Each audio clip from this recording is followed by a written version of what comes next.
La culture peut être Covid compatible. Nous venons tout juste de reprendre les répétitions d'une pièce de théâtre en intégrant les gestes barrières à la mise en scène.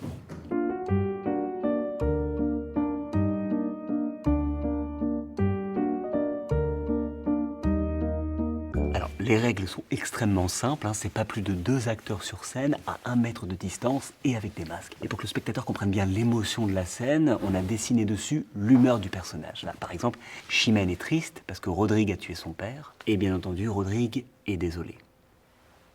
Pour lui, on risque de garder ce système même après le Covid parce qu'il est tellement mauvais qu'on ne comprend pas toujours ce qu'il joue.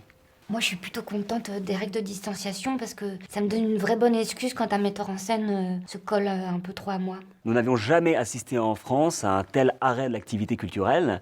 Même à l'époque de la Seconde Guerre mondiale, on avait connu une explosion de la fréquentation des salles. Culturellement, on en vient à regretter l'occupation. Qui t'a rendu si vain, toi, qu'on n'a jamais vu les armes à la main? Mais pareil, à 2 fois ne se font pas connaître. Et pour leur coup d'essai, volent des coups de maître.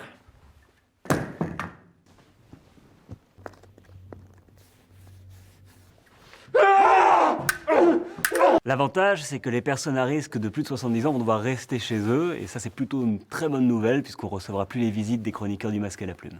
Je vais mourir, madame, et vous viens en ce lieu, avant le coup mortel, dire un dernier adieu. C'est génial, on comprend rien. On va voir Molière. C'était une très belle soirée ce soir. En plus, on était complet.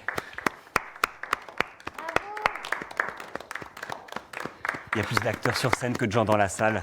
C'est un peu notre manière à nous de garder l'esprit du Festival d'Avignon cette année. La crise du Covid a mis en danger le théâtre, le cinéma, les concerts, bref, la culture. Il va falloir être vigilant. Ce serait dommage de voir disparaître ce qui nous a le plus aidé à tenir pendant le confinement.